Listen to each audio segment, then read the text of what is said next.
ನಮಸ್ಕಾರ ಸ್ನೇಹಿತರೆ, ನಾನು ನಿಮ್ಮ ಶಂಕರ್ ಪ್ರಕೃತಿ. ವಿಜಯೀ ಭವ ಯೂಟ್ಯೂಬ್ ಚಾನಲ್ಗೆ ತಮಗೆಲ್ಲರಿಗೂ ಸ್ವಾಗತ. ಇಂದಿನ ಈ ಅವಧಿಯಲ್ಲಿ ಇತಿಹಾಸ ವಿಷಯವನ್ನು ಚಿತ್ರಗಳ ಸಹಿತ ನೆನಪಿಟ್ಕೊಳ್ಳೋದು ಹೇಗೆ ಅನ್ನೋಂಥದ್ದನ್ನು ಒಂದು 10 ಪ್ರಶ್ನೆಗಳನ್ನು ಉದಾಹರಣೆ ತೆಗೆದುಕೊಂಡು ಚರ್ಚೆಯನ್ನು ಇಲ್ಲಿ ಮಾಡಲಾಗಿದೆ. ನಮ್ಮ ಯೂಟ್ಯೂಬ್ ಚಾನಲ್ನ ಸಬ್ಸ್ಕ್ರೈಬ್ ಮಾಡ್ಕೊಳ್ಳಿ. ಹಾಗೆ ಟೆಲಿಗ್ರಾಮ್ ಲಿಂಕಲ್ಲಿ ಜಾಯಿನ್ ಆದರೆ ತಮಗೆಲ್ಲರಿಗೂ ನಮ್ಮ ಅಪ್ಡೇಟು ಸಿಗುತ್ತೆ. ಎಲ್ಲೋರಾದ ಏಕಶಿಲಾ ಕೈಲಾಸನಾಥ ದೇವಾಲಯ ಈತನ ಆಳ್ವಿಕೆಯಲ್ಲಿ ಕೆತ್ತಲ್ಪಟ್ಟಿತು ಅಂತ ಒಂದು ಪ್ರಶ್ನೆ ಕೇಳಿದ್ದಾರೆ. ಅದಕ್ಕೆ ಉತ್ತರ ಮೊದಲನೇ ಕೃಷ್ಣ ಅನ್ನಂಥದ್ದು. ಇದು ನೆಕ್ಸ್ಟ್ ಇದಕ್ಕೆ ಸಂಬಂಧಪಟ್ಟಂಥ ಇನ್ನೊಂದು ಪ್ರಶ್ನೆಯನ್ನು ಕೇಳಿದ್ದಾರೆ. ಎಲ್ಲೋರಾದಲ್ಲಿ ಅತ್ಯಂತ ಪ್ರಸಿದ್ಧ ಗುಹಾ ದೇವಾಲಯ ಯಾವುದು ಅಂತ ಪ್ರಶ್ನೆ ಕೇಳಿದ್ದಾರೆ. ಅದು ಶಿವ ದೇವಾಲಯ. ಅಂದರೆ ಇಲ್ಲಿ ಎರಡನ್ನು ಗಮನಿಸಬೇಕು ನೀವು. ಯಾವುದೇ ರೀತಿಯ ದೇವಾಲಯ, ಯಾರಿಗೆ ಸಂಬಂಧಪಟ್ಟಂಥ ದೇವಾಲಯ, ಯಾರು ನಿರ್ಮಿಸಿದ ದೇವಾಲಯ, ಈ ಥರದ ಪ್ರಶ್ನೆಗಳನ್ನು ಇದು ಒಂದೇ ವಿಷಯದ ಮೇಲೆ ಕೇಳಿದ್ದಾರೆ. ಇಲ್ಲಿ ತಾವು ಗಮನಿಸ್ಬೋದು ನೋಡಿ, ಇದು ಎಲ್ಲೋರಾದ ಕೈಲಾಸನಾಥ ದೇವಾಲಯ. ಈ ಮೇಲ್ಗಡೆ ಕಾಣ್ತಾ ಇರೋಂಥದ್ದು ಗುಹೆಯ ಒಳಗಡೆ ಕಂಡು ಬರುವಂಥದ್ದು. ನೀವು ಈ ಕರುಸನ್ನು ಗಮನಿಸ್ಬೋದು. ಇವು ಆರ್ಚ್ಗಳು ರೀತಿ ಕೆತ್ತನೆ ಮಾಡಿರೋಂಥದ್ದು. ಅನಂತರ ನೋಡಿ, ಇದು ಬಂಡೆ, ಮುಚ್ಚಿದಂಥ ಬಂಡೆಯನ್ನು ಕೊರೆದು ಈ ರೀತಿ ಒಳಗಡೆ ದೇವಾಲಯವನ್ನು ನಿರ್ಮಾಣ ಮಾಡಿದ್ದಾರೆ. ಆ ದೇವಾಲಯ ಇದು ಮೇಲ್ಭಾಗದಿಂದ ನೋಡಿದಾಗ ಹೀಗೆ ಕಾಣುತ್ತೆ, ಆದರೆ ಕೆಳಭಾಗದಲ್ಲಿ ಇಳಿದು ನೋಡಿದಾಗ ಈ ಥರದ್ದು ಕಾಣುತ್ತೆ. ನಂತರ ಅಲ್ಲಿ ಕೆಲವು ಗೋಡೆಗಳ ಮೇಲೆ ನೋಡಿ ಈ ಥರ ಸಣ್ಣ ಸಣ್ಣ ಚಿತ್ರಗಳೊಂದಿಗೆ ಇಡೀ ರಾಮಾಯಣದ ಕಥೆಯನ್ನು, ಇಡೀ ಮಹಾಭಾರತದ ಕಥೆಯನ್ನು ತೋರಿಸುವಂಥ ಒಂದು ಚಿತ್ರವನ್ನು ಕೆತ್ತನೆ ಮಾಡಲಾಗಿದೆ.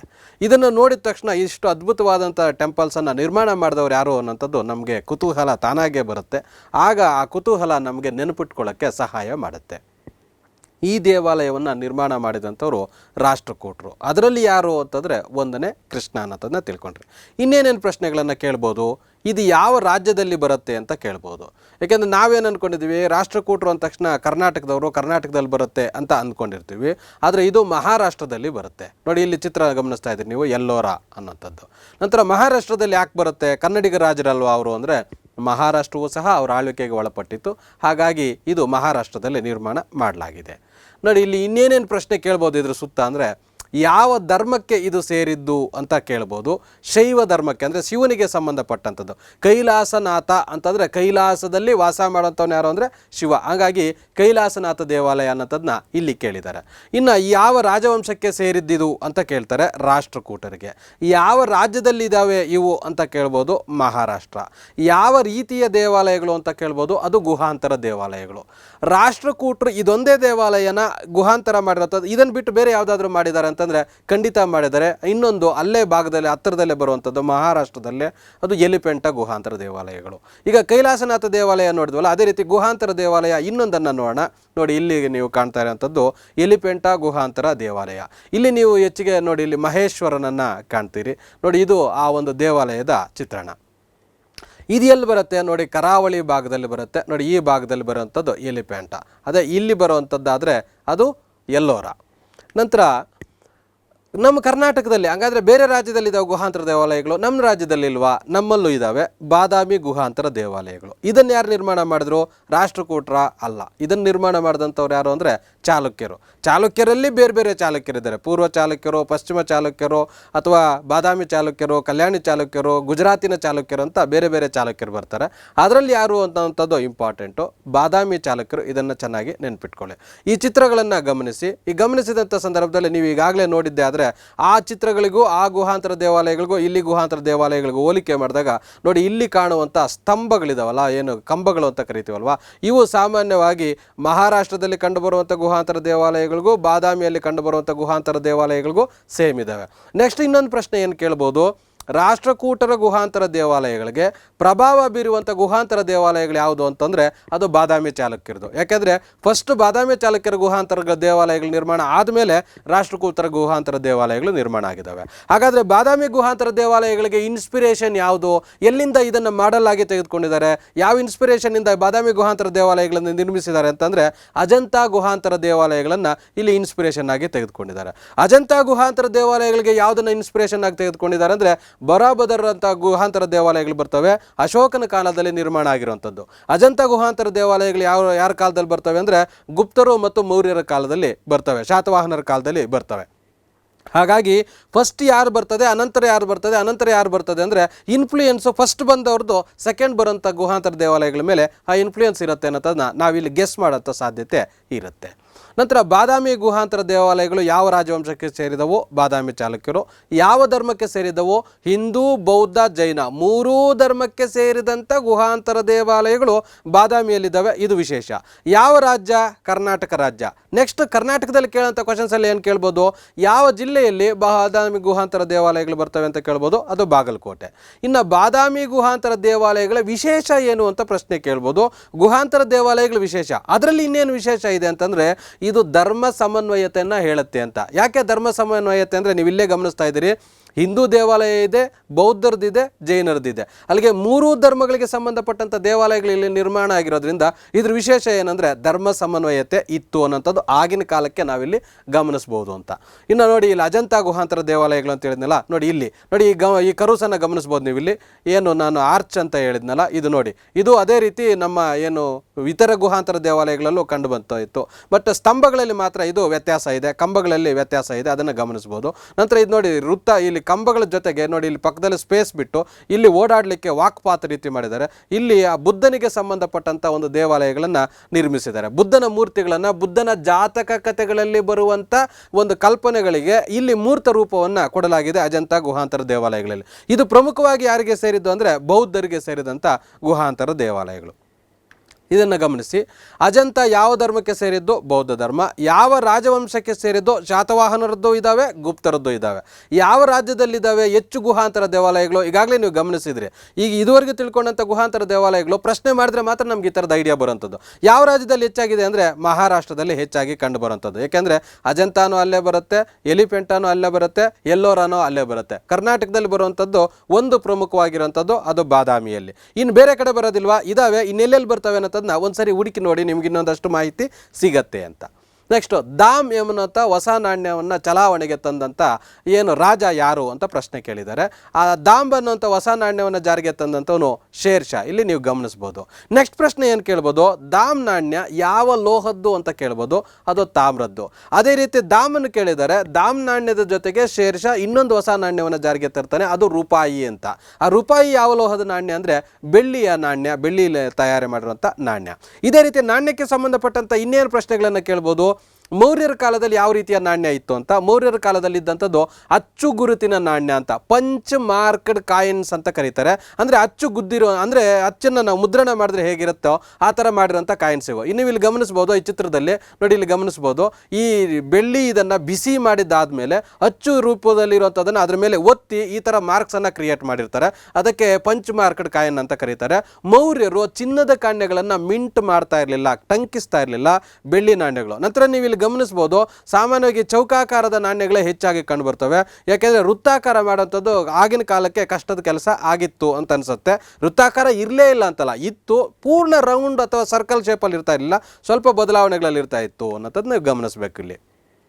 ಹಾಗಾದರೆ ಚಿನ್ನದ ನಾಣ್ಯಗಳು ಯಾರ ಕಾಲದಲ್ಲಿ ಭಾರತದಲ್ಲಿ ಪರಿಚಯ ಆಯಿತು ಅಂದರೆ ಅದು ಕುಶಾನರ ಕಾಲದಲ್ಲಿ, ವಿಮಾಕಡ್ಪಿಸಸ್ನ ಕಾಲದಲ್ಲಿ ಚಿನ್ನದ ನಾಣ್ಯಗಳನ್ನು ಭಾರತದಲ್ಲಿ ಪರಿಚಯ ಮಾಡ್ತಾನೆ. ನೋಡಿ, ಆತನ ಕಾಲದಲ್ಲಿ ಪರಿಚಯ ಮಾಡಿದಂಥ ಚಿನ್ನದ ನಾಣ್ಯಗಳು ಈ ರೂಪದಲ್ಲಿ, ಈ ರೀತಿಯಲ್ಲಿ ಇರ್ತಾ ಇತ್ತು ಅಂತ. ಅದೇ ರೀತಿ ಚಿನ್ನದ ನಾಣ್ಯಗಳು ಇನ್ಯಾರ ಕಾಲದಲ್ಲಿ ಭಾರತದಲ್ಲಿ ಹೆಚ್ಚಾಗಿ ಮಿಂಟ್ ಅಥವಾ ಏನು ಟಂಕಿಸಲಾಯಿತು ಅಂತಂದರೆ ಸಮುದ್ರಗುಪ್ತನ ಕಾಲದಲ್ಲಿ. ಅದು ಸಮುದ್ರಗುಪ್ತ 7 ವಿಭಿನ್ನ ರೀತಿಯ ಚಿನ್ನದ ನಾಣ್ಯಗಳನ್ನು ತಂದಿರ್ತಾನೆ. ಅದರಲ್ಲಿ ನೋಡಿ ಒಂದು ಚಿನ್ನದ ನಾಣ್ಯ ನೀವು ಇಲ್ಲಿ ಗಮನಿಸಬಹುದು. ಇದು ವೀಣೆಯನ್ನು ನುಡಿಸುತ್ತಾ ಇರುವಂಥ ಒಂದು ಚಿತ್ರ. ಇದು ವೀಣೆಯನ್ನು ಚಿನ್ನದ ನಾಣ್ಯದ ಮೇಲೆ ಈ ಥರದ ಒಂದು ಇದನ್ನು ಮಾಡಿದ್ದಾರೆ. ನಂತರ ಇಲ್ಲಿ ನೀವು ಗಮನಿಸಬಹುದು, ಆತನಿಗೆ ಸಂಬಂಧಪಟ್ಟಂಥ ಸಾಹಿತ್ಯಕ್ಕೆ ಸಂಬಂಧಪಟ್ಟಂಥ ಸಿಂಹಾಸನದ ಮೇಲೆ ಆಸೀನನಾಗಿರುವಂಥ ಈ ಥರದ ಚಿತ್ರದ ನಾಣ್ಯಗಳು. ನಂತರ ಇಲ್ಲಿ ನೋಡಿ ಅಶ್ವಮೇಧ ಯಾಗವನ್ನು, ಕುದುರೆಯನ್ನು ನೀವು ಲವಕುಶ ಅಂತ ಸಿನಿಮಾ ನೋಡಿದ್ರೆ ನಿಮ್ಗೆ ಗೊತ್ತಾಗುತ್ತೆ. ಅಶ್ವಮೇಧ ಯಾಗ ಮಾಡೋಂಥದ್ರ ಬಗ್ಗೆ ತಮ್ಗೆಲ್ರಿಗೂ ಗೊತ್ತಿದೆ. ಕುದುರೆಯನ್ನು ಕಟ್ಟಿ ಬಿಡ್ತಾರೆ, ಅದಕ್ಕೆ ಯಾವುದೇ ಲಗಾಮು ಇರೋದಿಲ್ಲ. ಅದು ಕುದುರೆ ಎಷ್ಟು ಪ್ರದೇಶಕ್ಕೆ ಪ್ರವಾಸ ಮಾಡುತ್ತೆ ಅಥವಾ ಓಡಾಟ ಮಾಡುತ್ತೆ ಅಷ್ಟೂ ಜಾಗ ರಾಜನಿಗೆ ಸೇರಿದ್ದು. ಅದನ್ನು ಯಾರು ವಿರೋಧಿಸ್ತಾರೆ ಅವರು ಆ ಕುದುರೆಯನ್ನು ಕಟ್ಟಾಕಬೇಕು. ಯಾರು ಕಟ್ಟಾಕಿರ್ತಾರೋ ಅವ್ರ ಮೇಲೆ ಕುದುರೆಯನ್ನು ಬಿಟ್ಟಿರುವಂಥವ್ರು ಯುದ್ಧ ಮಾಡ್ತಾರೆ, ಗೆದ್ದಂಥವರು ಆ ಪ್ರದೇಶವನ್ನು ವಶಪಡಿಸ್ಕೊಳ್ತಾರೆ. ಇದು ಅಶ್ವಮೇಧ ಯಾಗ ಅನ್ನೋಂಥದ್ದು. ಈ ರೀತಿ ಚಿನ್ನದ ನಾಣ್ಯಗಳು ಸಮುದ್ರಗುಪ್ತನ ಕಾಲದಲ್ಲಿ ಇತ್ತು. ಗುಪ್ತರಲ್ಲಿ ಯಾರು ಹೆಚ್ಚು ಚಿನ್ನದ ನಾಣ್ಯಗಳನ್ನು ತಂದರು ಅಥವಾ ಸಮುದ್ರಗುಪ್ತ ಎಷ್ಟು ಚಿನ್ನದ ನಾಣ್ಯಗಳನ್ನು ತಂದ? ಸಮುದ್ರಗುಪ್ತನ ಚಿನ್ನದ ನಾಣ್ಯಗಳಿಂದ ನಮಗೇನು ತಿಳಿಯುತ್ತೆ ಅಂದರೆ ಆತನ ಅಭಿರುಚಿಗಳು ತಿಳಿಯುತ್ತೆ, ಅಶ್ವಮೇಧ ಯಾಗ ಮಾಡಿರೋಂಥದ್ದು ಗೊತ್ತಾಗುತ್ತೆ, ಅವುಗಳ ಬಗ್ಗೆ ಮಾಹಿತಿ ನಮಗೆ ಸಿಗುತ್ತೆ ಅಂತ ಇವುಗಳ ಮೇಲೆ ಪ್ರಶ್ನೆಗಳನ್ನು ಕೇಳುವಂಥ ಸಾಧ್ಯತೆ ಇದೆ.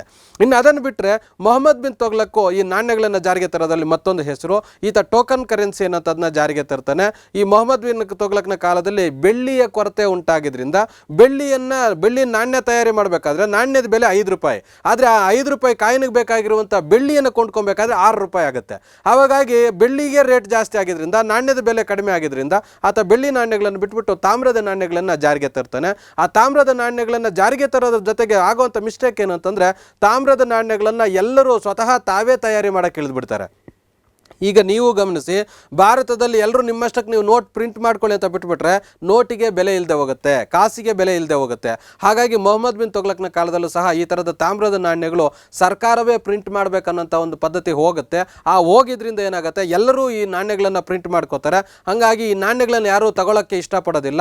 ಹಾಗಾಗಿ ವಸ್ತುಗಳನ್ನು ಇನ್ನೆಂಗೆ ಪರ್ಚೇಸ್ ಮಾಡ್ತಾ ಇದ್ರು ಅಂದರೆ ಬದಲಿ ವಸ್ತು ವ್ಯಾಪಾರ ಅಥವಾ ವಸ್ತು ವಿನಿಮಯ ವ್ಯಾಪಾರಕ್ಕೆ ಬಂದುಬಿಡುತ್ತೆ ಹೊರತು ಈ ನಾಣ್ಯಗಳ ರೂಪದಲ್ಲಿ ವ್ಯಾಪಾರ ನಡೆಯುವಂಥದ್ದು ನಿಂತು ಬಿಡುತ್ತೆ ಮೊಹಮ್ಮದ್ ಬಿನ್ ತುಘಲಕ್ನ ಕಾಲದಲ್ಲಿ. ಅದಕ್ಕೆ ಅಣಗಾರರ ರಾಜ ಅಂತ ಇವ್ರನ್ನ ಕರೀತಾರೆ. ನೋಡಿ, ಅಲ್ಲಿ ರಾಶಿ ಹಾಕಿರುವಂಥದ್ದು ಕಾಯಿನ್ಸನ್ನು ನೀವು ಗಮನಿಸ್ಬೋದು ಈ ಚಿತ್ರದಲ್ಲಿ.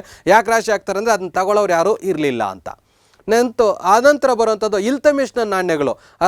ಶುದ್ಧ ಅರಬ್ಬಿ ನಾಣ್ಯವನ್ನು ಭಾರತದಲ್ಲಿ ಜಾರಿಗೆ ತಂದಂಥವನು ಇಲ್ತಮಿಷು. ಯಾಕೆಂದರೆ ಅದಕ್ಕಿಂತ ಮುಂಚೆ ಭಾರತೀಯ ಅಥವಾ ಹಿಂದೂ ಧರ್ಮಕ್ಕೆ ಸಂಬಂಧಪಟ್ಟಂಥ ನಾಣ್ಯ ಪದ್ಧತಿ ಭಾರತದಲ್ಲಿತ್ತು. ಇಸ್ಲಾಂ ಧರ್ಮಕ್ಕೆ ಸಂಬಂಧಪಟ್ಟಂಥ ಕಾಯಿನ್ಸನ್ನು ಜಾರಿಗೆ ತರಂಥದ್ದು ಗಜ್ನಿ ಗೋರಿ ಕಾಲದಲ್ಲಿ.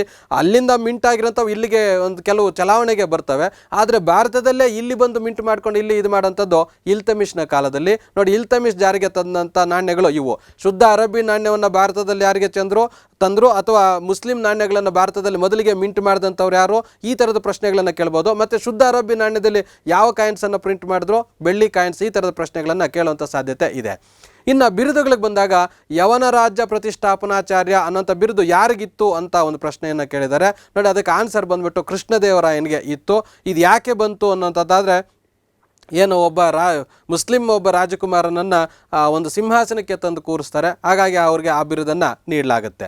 ನಂತರ ಅದೇ ರೀತಿ ಬಿರುದುಗಳ ಬಗ್ಗೆ ನೆಕ್ಸ್ಟ್ ಬೇರೆ ಪ್ರಶ್ನೆಗಳನ್ನು ಕೇಳುವಂಥ ಸಾಧ್ಯತೆ ಇರುತ್ತೆ. ನವಕೋಟಿ ನಾರಾಯಣ ಅನ್ನೋಂಥದ್ದು ಯಾರಿಗೆ ಬಿರುದಿತ್ತು? ಅದು ಚಿಕ್ಕದೇವರಾಜ ಒಡೆಯರಿಗೆ.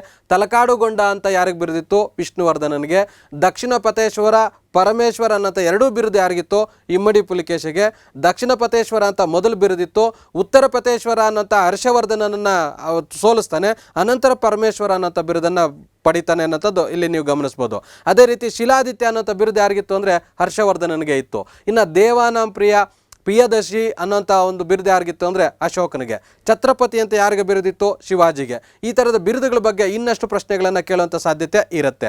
ಏಷ್ಯಾದ ಬೆಳಕು ಅಂತ ಯಾರನ್ನ ಕರೀತಾರೆ? ಗೌತಮ ಬುದ್ಧನನ್ನು. ಅಥವಾ ತಥಾಗತ ಅಂತ ಯಾರನ್ನ ಕರೀತಾರೆ? ಗೌತಮ ಬುದ್ಧನನ್ನು. ತಥಾಗತ ಅಂದರೆ ಮೀನಿಂಗ್ ಏನು ಅಂತಂದರೆ ಸತ್ಯವನ್ನು ಅರಿತವನು, ಸತ್ಯವನ್ನು ತಿಳಿದುಕೊಂಡಂಥವನು ಅಂತ ಅದರ ಮೀನಿಂಗ್ ಆಗುತ್ತೆ. ಇನ್ನು ಕವಿರಾಜ ಅಥವಾ ಭಾರತದ ನೆಪೋಲಿಯನ್ ಅಂತ ಯಾರನ್ನ ಕರೀತಾರೆ? ಸಮುದ್ರಗುಪ್ತನನ್ನು. ವಿಕ್ರಮಾದಿತ್ಯನಿಗೆ ಇದ್ದಂಥ ಬಿರುದು ಯಾವುದು ಅಂದರೆ ಶಕಾರಿ ಅಂತ.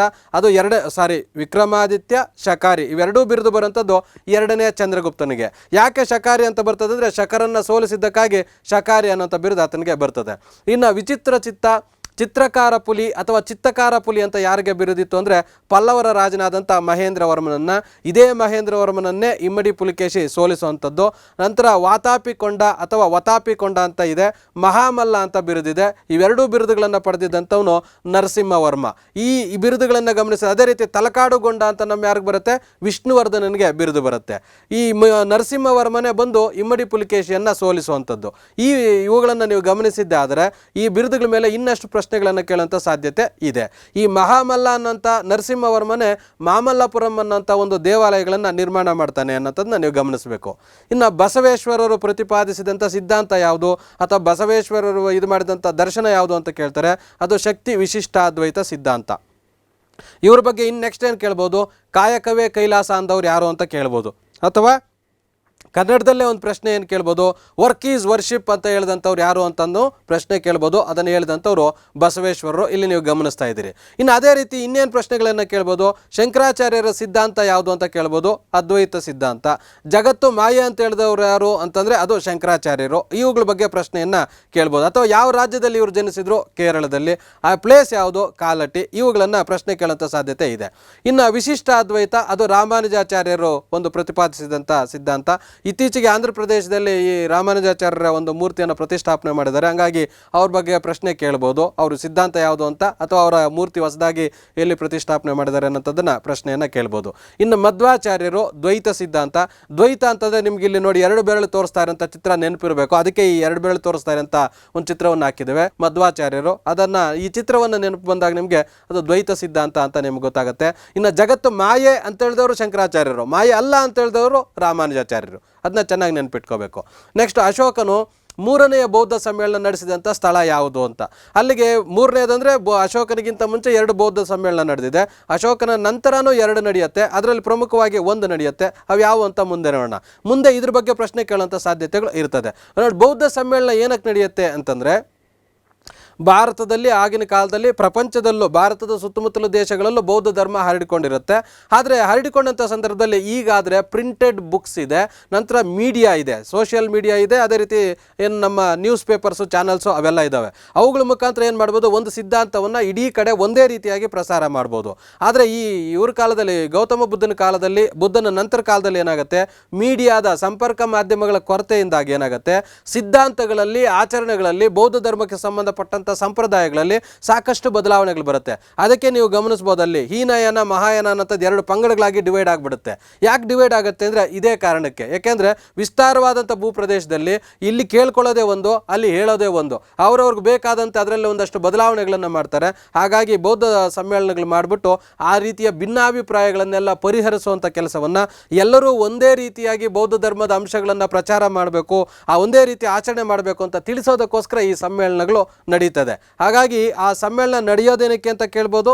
ನಡೆದಾಗ ಏನು ನಡೆಯುತ್ತೆ ಅಂತ, ಅದಕ್ಕೆ ಏನು ಮಾಡ್ತಾರೆ, ಸುತ್ತ ಪೆಟಕ, ವಿನಯ ಪೆಟಕ, ಅಭಿಧಮ್ಮ ಪೆಟಕ ಅನ್ನೋಂಥದ್ದನ್ನು ಇಲ್ಲೇ ರಚನೆ ಮಾಡ್ತಾರೆ. ಯಾಕೆಂದರೆ ಆ ನಿಯಮಗಳು ಪುಸ್ತಕದಲ್ಲಿ ಸಂಗ್ರಹ ಆದಾಗ ಒಂದೇ ರೀತಿ ಇರ್ತವೆ. ಆ ಪುಸ್ತಕಗಳನ್ನು ಕಾಪಿ ಮಾಡಿಕೊಂಡಿದ್ದೇ ಆದರೆ ಯಾರ್ಯಾರು ದಕ್ಷಿಣ ಭಾರತಕ್ಕೆ ಹೋಗಲಿ, ಉತ್ತರ ಭಾರತಕ್ಕೆ ಹೋಗಲಿ, ಪೂರ್ವ ಭಾರತ, ಪಶ್ಚಿಮ ಭಾರತ, ಅಥವಾ ಏನು ಇದಕ್ಕೆ ಇಲ್ಲಿ ಚೈನಾಗೆ ಹೋಗಲಿ, ಅಥವಾ ನೇಪಾಳಕ್ಕೆ ಹೋಗಲಿ, ಶ್ರೀಲಂಕಾಕ್ಕೆ ಹೋಗಲಿ, ಎಲ್ಲೇ ಹೋಗಲಿ, ಆ ಥರದೊಂದು ಪುಸ್ತಕವನ್ನು ತೆಗೆದುಕೊಂಡು ಹೋದರೆ ಅದರಲ್ಲಿರುವಂಥ ನಿಯಮಗಳನ್ನೇ ನೀವು ಅಲ್ಲಿ ಪಾಲನೆ ಮಾಡಬೇಕು, ಅದರಲ್ಲಿರುವಂಥ ನಿಯಮಗಳನ್ನೇ ಬೋಧನೆ ಮಾಡಬೇಕು.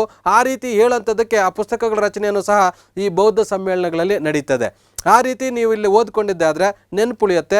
ನಾವು ನೋಡಿ ಎಲ್ಲಿ ನಡೀತು ಅಂದರೆ ಪಾಟಲಿಪುತ್ರದಲ್ಲಿ ನಡೀತು. ಪಾಟಲಿಪುತ್ರದಲ್ಲೇ ಯಾಕೆ ನಡೀತು ಅಂದರೆ ಅದು ಅಶೋಕನ ರಾಜಧಾನಿ ಆಗಿತ್ತು. ಅಶೋಕನ ರಾಜಧಾನಿ ಯಾವುದು, ಅಶೋಕನ ರಾಜಧಾನಿಯಲ್ಲಿ ನಡೆಸಿದಂಥ ಬೌದ್ಧ ಸಮ್ಮೇಳನ ಯಾವುದು, 3ನೇ ಬೌದ್ಧ ಸಮ್ಮೇಳನ ಯಾರು ನಡೆಸಿದ್ರು, ಅದು ಎಲ್ಲಿ ನಡೆಸಿದ್ರು, ಯಾವ ಧರ್ಮದ ಸಮ್ಮೇಳನವನ್ನು ಅಶೋಕ 3ನೇ ಇದು ಅಂತ ನಡೆಸಿದ ಅಂತಲೂ ಪ್ರಶ್ನೆ ಕೇಳ್ಬೋದು. ಇನ್ನು ಇದಕ್ಕೆ ಬಂದಂಥ ಸಂದರ್ಭದಲ್ಲಿ 1ನೇ ಸಮ್ಮೇಳನವನ್ನು ರಾಜಗೃಹದಲ್ಲಿ ನಡೆಸ್ತಾನೆ ಅಜಾತಶತ್ರು ಅನ್ನೋಂಥವ್ರು. ಆ ಒಂದು ಸಭೆಗೆ ಅಧ್ಯಕ್ಷತೆ ವಹಿಸಿದಂಥವನು ಮಹಾಕಶ್ಯಪ ಅಂತ. ಅದೇ ರೀತಿ 2ನೇ ಸಭೆ ನಡೆಯುತ್ತೆ, ಅದು ವೈಶಾಲಿಯಲ್ಲಿ ನಡೆಯುತ್ತೆ. ಆಗ ರಾಜ ಯಾರು ಅಂದರೆ ಕಾಳ ಅಶೋಕ, ಅಶೋಕ ಅಲ್ಲ ಕಾಳ ಅಶೋಕ, ಕನ್ಫ್ಯೂಷನ್ ಆಗುತ್ತೆ, ನೋಡ್ಕೊಳ್ಳಿ. ಆವಾಗ ಸಭೆಗೆ ಅಧ್ಯಕ್ಷತೆ ವಹಿಸಿದಂಥವನು ಯಾರು ಅಂತಂದರೆ ಸಭಾಕಮ್ಮಿ. ಅದೇ ರೀತಿ 3ನೇದು ಈಗಾಗಲೇ ಹೇಳಿದೆ, ಅದಕ್ಕೆ ಅಧ್ಯಕ್ಷತೆ ವಹಿಸಿದ್ದವನು ಯಾರು ಅಂದರೆ ಮೊಗ್ಗಲಿ ಪುತ್ಸ ತಿಸ್ಸ ಅನ್ನೋಂಥವನು. ಇನ್ನು 4ನೇ ಸಮ್ಮೇಳನ ಎಲ್ಲಿ ನಡೆಯುತ್ತೆ ಅಂದರೆ ಕುಂಡಲವನದಲ್ಲಿ ನಡೆಯುತ್ತೆ. ಅದನ್ನು ಕಾಶ್ಮೀರದಲ್ಲಿ ಬರುವಂಥ ಕುಂಡಲವನ, ಅದು ಕಾನಿಷ್ಕ ಅದಕ್ಕೆ ಒಂದು ರಾಜ ಪ್ರೋತ್ಸಾಹವನ್ನು ಕೊಟ್ಟಿರ್ತಾನೆ. ಅಲ್ಲಿ ಅಧ್ಯಕ್ಷತೆ ವಹಿಸಿದಂಥವನು ವಸುಮಿತ್ರ ಅನ್ನೋಂಥದ್ದು. ನಂತರ ಇವುಗಳನ್ನು ನೆಕ್ಸ್ಟ್ ಕೇಳೋಂಥ ಸಾಧ್ಯತೆ ಇದೆ. ಈ ಕಾನಿಷ್ಕ ನಡೆಸಿದಂಥ ಈ ಕಾಶ್ಮೀರದ ಒಂದು ಏನು ಕುಂಡಲವನದ ಒಂದು ಇದರಲ್ಲೇ ಹೀನಯಾನ ಮಹಾಯಾನ ಅಂತ ಡಿವೈಡ್ ಆಗುವಂಥದ್ದು. ಅದನ್ನು ಪ್ರಶ್ನೆ ಕೇಳ್ಬೋದು, ಯಾವುದರಲ್ಲಿ ಇವು ಡಿವೈಡ್ ಆಯಿತು ಅಂತ. ಕಾನಿಷ್ಕ ಯಾವುದನ್ನು ಬೆಂಬಲಿಸ್ತಾನೆ ಅಂದರೆ ಮಹಾಯಾನ ಪಂಥವನ್ನು ಬದಲಿಸ್ತಾನೆ, ಏನು ಬೆಂಬಲಿಸ್ತಾನೆ. ಮಹಾಯಾನ ಅಂದರೆ ಏನು, ದೊಡ್ಡ ವಾಹನ ಅಂತ. ಹೀನಯಾನ ಅಂದರೆ ಏನು, ಚಿಕ್ಕ ವಾಹನ ಅಂತ ಅದ್ರದ್ದು ಮೀನಿಂಗು. ನೆಕ್ಸ್ಟ್ ಇಲ್ಲಿ ನೀವು ಗಮನಿಸಿ, ಮಹೇಂಜೋದಾರೋ ಅನ್ನೋಂಥದ್ದು ಸ್ನಾನದ ಕೊಳ. ಇದೇನು ಹರಪ್ಪಾಗೆ ಸಂಬಂಧಪಟ್ಟಂಥ ಒಂದಷ್ಟು ಪ್ರಶ್ನೆಗಳನ್ನು ಕೇಳಿದ್ದಾರೆ. ಸ್ನಾನದ ಕೊಳ ಎಲ್ಲಿ ಬರುತ್ತೆ ಅಥವಾ ಮಹೇಂಜೋದಾರದಲ್ಲಿ ಕಂಡು ಬರುವಂಥದ್ದು ಯಾವುದು ಅಂತ ನೋಡಿ. ಮಹೇಂಜೋದಾರದಲ್ಲಿ ಪ್ರಮುಖವಾಗಿ ಕಂಡು ಬರುವಂಥದ್ದು ಈ ಪಶುಪತಿ ಚಿತ್ರ. ಇದನ್ನು ಗಮನಿಸ್ಬೋದು, ಇದು ಪಶುಪತಿಯ ಚಿತ್ರ ಅಂತ ಕರೀತಾರೆ. ಇದು ಸಿಕ್ಕಿದೆ ನಮಗೆ. ಅನಂತರ ನೋಡಿ ಗಡ್ಡಧಾರಿ ಪುರುಷ ಅನ್ನೋಂಥದ್ದು, ಈ ಪುರುಷನು ಸಿಗುವಂಥದ್ದು ಮಹೇಂಜೋದಾರದಲ್ಲಿ. ನೃತ್ಯ ಮಾಡ್ತಾ ಇರುವಂಥ ಮಹಿಳೆಯ ಒಂದು ಮೂರ್ತಿ, ಇದು ಕಂಚಿನ ರೂಪದಲ್ಲಿ ಮಾಡಿರುವಂಥ ಮೂರ್ತಿ, ಇದು ಸಿಗುವಂಥದ್ದು ಮಹೇಂಜೋದಾರದಲ್ಲಿ. ಇದು ಮಣ್ಣಿನ ಮೂರ್ತಿ. ಅದೇ ರೀತಿ ಇದು ನೋಡಿ ಬಾತ್, ಏನು ಸ್ನಾನದ ಕೊಳ ಅಂತ ಕರಿತೀವಲ್ವ, ಸ್ನಾನದ ಕೊಳ ಅಥವಾ ಕಲ್ಯಾಣಿ ಅಂತ ಕರೀತಾರೆ ಇದನ್ನು. ಈ ಕಲ್ಯಾಣಿ ಅನ್ನೋಂಥದ್ದೇ ಒರಿಜಿನಲ್ಲು. ಸ್ನಾನದ ಕೊಳ ಅನ್ನೋಂಥದ್ದು ಏನಾಗಿದೆ, ನಮ್ಮಲ್ಲಿ ಸ್ನಾನದ ಕೊಳದ ಕಲ್ಚರ್ ಇರಲಿಲ್ಲ, ನಮ್ಮಲ್ಲಿ ಕಲ್ಯಾಣಿಗಳೇ ಇರ್ತಾಯಿತ್ತು. ಒಂದು ದೇವಾಲಯದ ಮುಂಭಾಗದಲ್ಲಿ ಸ್ನಾನ ಮಾಡಲಿಕ್ಕೆ, ನಂತರ ಅಲ್ಲಿ ನೀರನ್ನು ದೇವರಿಗೆ ಅಭಿಷೇಕ ಇನ್ನೊಂದಕ್ಕೆ ಬಳಸ್ತಾ ಇರೋಂಥದ್ದು, ಕುಡಿಲಿಕ್ಕೂ ಸಹ ಬಳಸ್ತಾ ಇದ್ರು ಕಲ್ಯಾಣಿಗಳ ನೀರನ್ನು. ಆ ಥರದ ಒಂದು ಕಲ್ಯಾಣಿ ಅಂತ ಕರಿಬೋದು. ಬ್ರಿಟಿಷರು ಇದನ್ನು ಸಂಶೋಧನೆ ಮಾಡಿದ್ರಿಂದ ಅದನ್ನು ಅವರಿಗೆ ಕಲ್ಯಾಣಿ ಸಂಸ್ಕೃತಿ ಗೊತ್ತಿಲ್ಲದೆ ಇದ್ದಿದ್ದರಿಂದ ಅದನ್ನು ಸ್ನಾನ ಮಾಡೋಂಥದ್ದಕ್ಕೆ ಸ್ವಿಮ್ಮಿಂಗ್ ಪೂಲ್ ಅನ್ನೋಂಥ ಒಂದು ಹೆಸರನ್ನು ಕರೆದ್ರು ಅನ್ನೋಂಥದ್ದನ್ನ ಇಲ್ಲಿ ನಾವು ಅರ್ಥೈಸ್ಕೊಳ್ಬೋದು. ನೆಕ್ಸ್ಟ್ ನೋಡಿ ಹರಪ್ಪಾದಲ್ಲಿ ಮಾತೃಮೂರ್ತಿಯ ಒಂದು ವಿಗ್ರಹಗಳು ಸಿಕ್ಕಿದೆ. ನಂತರ ಹರಪ್ಪಾದಲ್ಲಿ ನೋಡಿ ಎಚ್ ಆಕೃತಿಯಾದಂಥ ಒಂದು ಶವ ಸಂಸ್ಕಾರ ಪದ್ಧತಿ ಇಲ್ಲಿ ಕಂಡು ಬರುತ್ತೆ. ಹರಪ್ಪಾದಲ್ಲಿ ಏನು ಕೇಳ್ಬೋದು, ಮಾತೃಮೂರ್ತಿಯಲ್ಲಿ ಸಿಕ್ಕಿದೆ ಅಂತ ಕೇಳ್ಬೋದು, ಅಥವಾ ಎಚ್ ಮಾದರಿಯ ಶವ ಸಂಸ್ಕಾರ ಪದ್ಧತಿ ಯಾವ ಹರಪ್ಪ ನಗರದಲ್ಲಿ ಇತ್ತು ಅಂತ ಕೇಳ್ಬೋದು. ನೆಕ್ಸ್ಟ್ ನೋಡಿ ಕಾಲಿಬಂಗನ್ ಅಂದರೆ ಅದಕ್ಕೆ ಮೀನಿಂಗ್ ಏನಂದರೆ ಕಪ್ಪು ಬಳೆಗಳು ಅಂತ. ಕಾಲಿಬಂಗನಲ್ಲಿ ಕಪ್ಪು ಬಳೆಗಳನ್ನು ತಯಾರಿ ಮಾಡಲಾಗ್ತಾ ಇತ್ತು. ನಂತರ ಯಜ್ಞ ವೇದಿಕೆಗಳು ಇಲ್ಲಿ ಕಂಡು ಬರ್ತದೆ, ಇಲ್ಲಿ ಯಜ್ಞಗಳನ್ನು ಮಾಡ್ತಾ ಇದ್ರು ಅಂತ ನಮಗೆ ಮಾಹಿತಿ ತಿಳಿದು ಬರುತ್ತೆ. ಪ್ರಶ್ನೆ ಏನು ಕೇಳ್ಬೋದು, ಹರಪ್ಪಾದ ಯಾವ ನಗರದಲ್ಲಿ ಯಜ್ಞಕುಂಡಗಳಿದ್ವು ಅಥವಾ ಕಪ್ಪು ಬಳೆಗಳು ಅಂತ ಯಾವುದಕ್ಕೆ ಕರೀತಾರೆ, ಕಾಲಿಬಂಗನ್ ಅಂತ. ಇನ್ನು ಅದೇ ರೀತಿ ಮೊಹೆಂಜೋದಾರೋ ಅಂದರೆ ಸತ್ತವರ ದಿಬ್ಬ ಅಂತಲೂ ಸಹ ಸಿಂಧಿ ಭಾಷೆಯಲ್ಲಿ ಅದು ಕರೀತಾರೆ. ಅದೇ ರೀತಿ ಗುಜರಾತ್ ಭಾಷೆಯಲ್ಲೂ ಸಹ ಲೋತಲ್ ಅಂದರೆ ಸತ್ತವರ ದಿಬ್ಬ ಅಂತ ಮೀನಿಂಗ್ ಆಗಿದೆ. ಇವುಗಳ ಬಗ್ಗೆ ಪ್ರಶ್ನೆಯನ್ನು ಕೇಳುವಂಥ ಸಾಧ್ಯತೆ ಇದೆ. ಇನ್ನು ಚನ್ನೋದಾರ ಅಂದರೆ ತುಂಬ ವೆರಿ ಇಂಪಾರ್ಟೆಂಟ್ ಸಿಟಿ ಇದು. ಯಾಕೆಂದರೆ ನಾವು ಹರಪ್ಪ ಮೊಹೆಂಜೋದಾರನ ಕಾನ್ಸಂಟ್ರೇಷನ್ ಮಾಡ್ತೀವಿ, ಮೊಹೆಂಜೋದಾರನ ಕಾನ್ಸಂಟ್ರೇಷನ್ ಮಾಡ್ತೀವಿ, ಚನ್ನೋದಾರನ ಕಾನ್ಸಂಟ್ರೇಷನ್ ಮಾಡೋದಿಲ್ಲ. ಆದರೆ ಚನ್ನೋದಾರನ ಅಂಥದ್ದು ಇಂಡಸ್ಟ್ರಿಯಲ್ ಏರಿಯಾಸ್ ಅಂತ ಕರಿತೀವಲ್ವ ಈಗ ನಾವು, ಆ ಥರದ ಒಂದು ಹೆಸರುವಾಸಿ ಆದಂಥದ್ದು. ಆಗಿನ ಕಾಲದಲ್ಲಿ ಹೆಚ್ಚು ಕೈಗಾರಿಕೆಗಳು ಕಂಡುಬರುವಂಥ ನಗರ ಯಾವುದು ಅಂದರೆ ಅದು ಚನ್ನೋದಾರ. ಆಗಿನ ಕಾಲದಲ್ಲಿ ಪ್ರಮುಖವಾದಂಥ ಕೈಗಾರಿಕೆಗಳು ಯಾವುದು ಅಂದರೆ ನೋಡಿ ಮಡಿಕೆ ತಯಾರಿ ಮಾಡೋಂಥದ್ದು ಇಲ್ಲಿ ಗಮನಿಸ್ಬೋದು ನೀವು. ವಿವಿಧ ರೀತಿಯ ಮಡಿಕೆಗಳನ್ನು ತಯಾರಿ ಮಾಡೋಂಥದ್ದು ಇಲ್ಲಿ ನಡೀತಾ ಇತ್ತು. ಅದೇ ರೀತಿ ಇಲ್ಲಿ ನೋಡಿ ಸರಗಳು, ಮಣಿಗಳನ್ನು ತಯಾರಿ ಮಾಡೋಂಥದ್ದು ವೆರಿ ಇಂಪಾರ್ಟೆಂಟು. ಮಣಿಗಳನ್ನು ಸರಗಳಾಗಿ ತಯಾರಿ ಮಾಡೋಂಥದ್ದು ಆ ಒಂದು ಇದರಲ್ಲಿ ಚನ್ನೋದಾರಲ್ಲಿ ಕಂಡು ಬರ್ತಾ ಇದ್ದಂಥ ಪ್ರಮುಖ ಒಂದು ಉದ್ಯಮ ಆಗಿತ್ತು.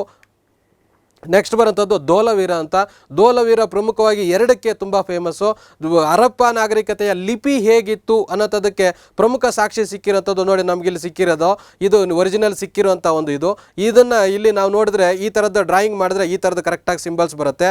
ಇದು ಭಾಷೆ, ಇದು ಪಿಕ್ಟೋರಿಯಲ್ ಲ್ಯಾಂಗ್ವೇಜ್ ಅಂತ ಕರಿತೀವಿ ಅಥವಾ ಬೋಸ್ಟೋಪೆಡಾನ್ ಲ್ಯಾಂಗ್ವೇಜ್ ಅಂತ ಕರಿತೀವಿ.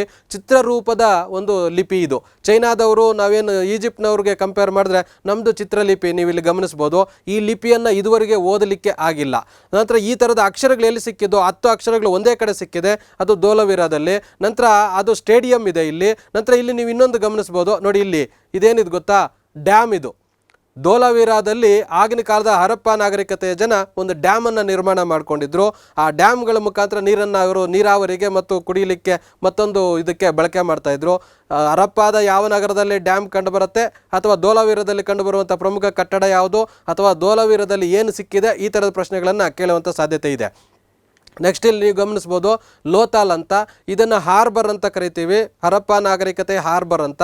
ನೋಡಿ ಹಾರ್ಬರ್ ಇದ್ದಿದ್ದು ಈ ಥರದ ಸಮುದ್ರ. ಇದು ಸಮುದ್ರ ಯಾವ ಸಮುದ್ರ ಬರುತ್ತೆ, ಈ ಕಡೆ ಅರಬ್ಬಿ ಸಮುದ್ರ ಬರುತ್ತೆ. ಅರಬ್ಬಿ ಸಮುದ್ರದಲ್ಲಿದ್ದಂಥ ಬಂದರು ಇದು. ಆ ಬಂದರು ಕಟ್ಟೆ ಇದು ಡ್ರಾಯಿಂಗ್ ಮಾಡಿರೋಂಥದ್ದು ಹೇಗಿತ್ತು ಅನ್ನೋಂಥದ್ದು. ಇದು ಒರಿಜಿನಲ್ ಅಲ್ಲಿ ಕಂಡು ಬರುವಂಥ ಹಡಗು ಕಟ್ಟೆ. ಇದು ಬೇರೆ ದೇಶಗಳ ಜೊತೆ ವ್ಯಾಪಾರ ನಡೀತಾ ಇತ್ತು ಹರಪ್ಪ ನಾಗರಿಕತೆ ಕಾಲದಲ್ಲಿ ಅನ್ನೋದಕ್ಕೆ ಇದು ಒಂದು ಉದಾಹರಣೆ ಆಗಿದೆ. ಲೋತಾಲಲ್ಲಿ ಏನು ಪ್ರಮುಖವಾಗಿ ಕಂಡು ಬರುತ್ತೆ ಅಥವಾ ಹರಪ್ಪ ನಾಗರಿಕತೆಯ ಬಂದರು ಅಂತ ಯಾವುದನ್ನು ಕರೀತಾರೆ, ಈ ಥರದ ಪ್ರಶ್ನೆಗಳನ್ನು ಕೇಳುವಂಥ ಸಾಧ್ಯತೆ ಇರುತ್ತೆ. ಇನ್ನು ಅಷ್ಟನ್ನು ನೋಡ್ಕೊಳ್ಳೋದು ಅಷ್ಟೇ ಅಲ್ಲದೆ ನೋಡಿ ಇಲ್ಲಿ ನೀವು ನೋಡ್ಬೋದು ಪ್ರಮುಖವಾದಂಥ ನಗರಗಳು ಎಲ್ಲಿ ಕಂಡು ಬರ್ತದೆ. ಹರಪ್ಪ ನಾಗರಿಕತೆ ವಿಸ್ತಾರವಾಗಿದ್ದಂಥ ಪ್ಲೇಸು ನೋಡಿ, ಇಲ್ಲಿ ಜಮ್ಮು ಕಾಶ್ಮೀರದವರೆಗೆ, ಗುಜರಾತಿನವರೆಗೆ, ಇಲ್ಲಿ ಆಲಂಗೀರ್ಪುರ್ ಅಂತ ಬರುತ್ತೆ ನೋಡಿ, ಇಲ್ಲಿ ಈ ಪ್ಲೇಸ್ಗಳನ್ನು ಗಮನಿಸಿ.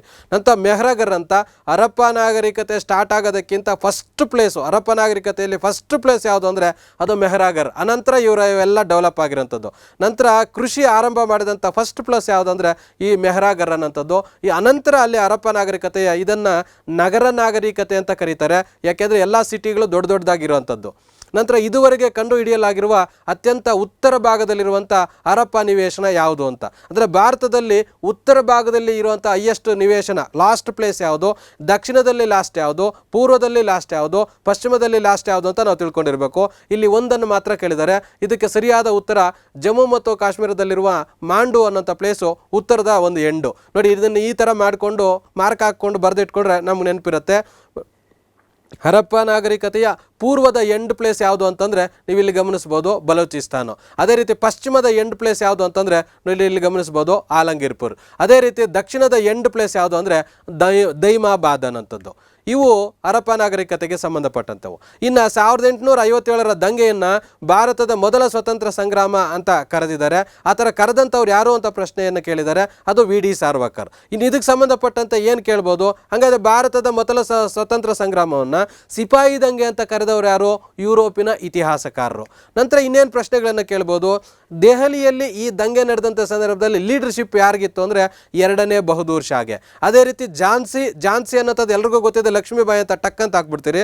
ಅದೇ ಸಂದರ್ಭದಲ್ಲಿ ಅದಕ್ಕೆ ಬುಂದೇಲ್ಖಂಡ ಅಂತಲೂ ಇನ್ನೊಂದು ಹೆಸರು ಇರ್ತಾ ಇತ್ತು. ಹಾಗಾಗಿ ಬುಂದೇಲ್ಖಂಡದಲ್ಲೂ ನಾಯಕತ್ವ ವಹಿಸಿದ್ದವ್ರು ಯಾರು ಅಂದರೆ ಲಕ್ಷ್ಮೀಬಾಯಿ.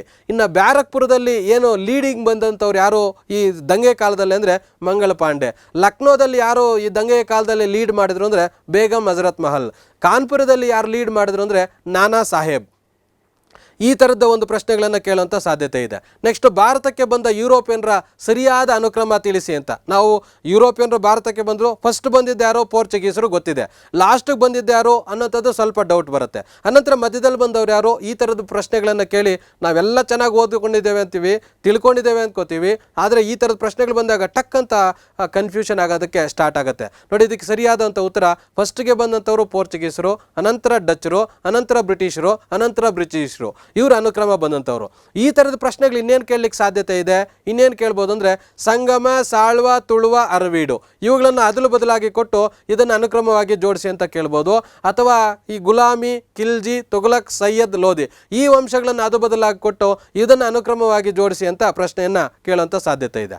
ಇನ್ನು ಮೆಹ್ರೌಲಿ ಕಬ್ಬಿಣದ ಸ್ತಂಭದ ಬಗ್ಗೆ ತಿಳ್ಕೊಳ್ಳೋಣ. ಇದ್ರ ಬಗ್ಗೆ ಒಂದು ಪ್ರಶ್ನೆಯನ್ನು ಕೇಳಿದ್ದಾರೆ.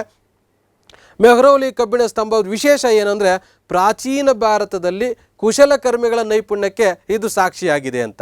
ಏನು ಕುಶಲಕರ್ಮಿಗಳು, ಏನು ಇದು ವಿಶೇಷ ಅಂತಂದರೆ ನೋಡಿ, ಈ ಚಿತ್ರದಲ್ಲಿ ಇಲ್ಲಿ ಗಮನಿಸ್ಬೋದು. ನೋಡಿ, ಇದು ಪಿಲ್ಲರು, ಇದಕ್ಕೆ ಯಾವುದೇ ನೆರಳಾಗಿರಲಿ ಏನೂ ಇಲ್ಲ. ಬಿಸಿಲಿಗೆ ಒಣಗತ್ತೆ, ಮಳೆಗೆ ನೆನೆಯುತ್ತೆ, ಗಾಳಿ ಜೊತೆ ಸಂಪರ್ಕಕ್ಕೆ ಬರುತ್ತೆ.